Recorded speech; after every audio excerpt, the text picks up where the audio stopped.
It's a story about two very desperate young men who are sort of manning a guest lodge up on a very desolate coast in South Africa. It's kind of like a thriller, you know. It's funny in some parts, and some part it's pretty scary. So it's basically two really, really good friends that have this big dream about finding a diamond. If you imagine the California gold rush, and you imagine the kinds of people that were attracted to that kind of wealth or that kind of idea, winning the lottery, finding your fortune, that's really what we're dealing with in this play, in this environment. You've got two characters who are in this part of the world to find their fortune. It's a time when there's no visitors to this guest lodge because it's winter and it's foggy and it's not very pleasant and there's nothing there, so it's just the desert. And a wealthy man comes along. And they try and get this man to invest, but he won't.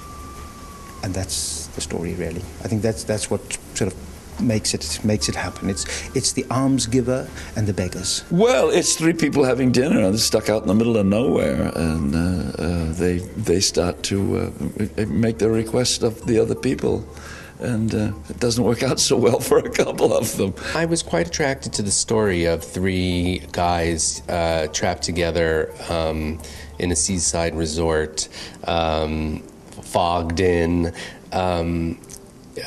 morally ambiguous, three guys coming together and just seeing what sort of sparks would happen. That's just sort of what drew me to the actual story, the storytelling aspect of it. Obviously, there's some really interesting political or socio-political undertones in it. I spent a lot of time up in that area,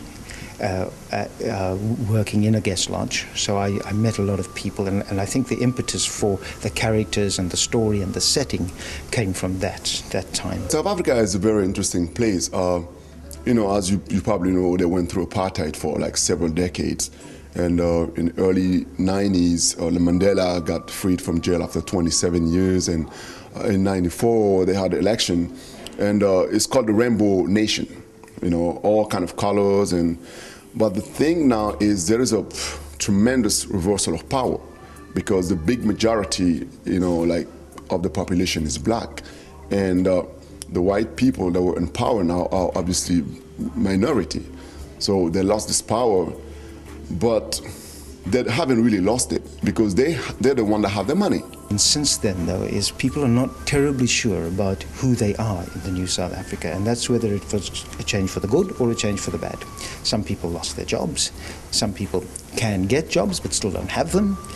Everything is opened up, but nothing is really functioning. The more things change, the more they stay the same. And that is pretty much what happens to these guys at the end of the evening.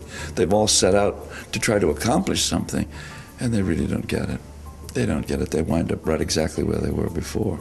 And I think that may be Ian's message about the South African problem, that the more things change, the more they stay the same. It's not nice. Is it possible, and how is it possible, if everybody came together and tried to cooperate, or did cooperate, things might work very well, but there's something stopping them from cooperating, and that's what I call the groundswell. That's the stuff from the past, the anger that comes from that, the fears, the anxieties, the hopes, the loss, the disappointment, the disillusionment, all those kind of things are stopping people from saying, okay, well, let's get together and try something. And I think that the play explores that. I personally am attracted to stories that sort of take you to some sort of far-off living room where you can sort of learn something about a group of people that you might not know anything about. It's just a priceless piece of writing, and it comes to life through Scott's direction, and I think through our performances. Well, it's a dream come true. I never thought that a play of mine would reach New York at this point, and I'm very, very happy to see that. And certainly with these guys, wonderful, absolutely wonderful. And Scott is just a superb director, the perfect director for a play like this. It's sort of a thriller. It sucks you in. It takes you on a journey. It plays out in sort of real time, and I think it packs a real sort of political wallop, but it also packs an incredible sort of psychological thriller wallop.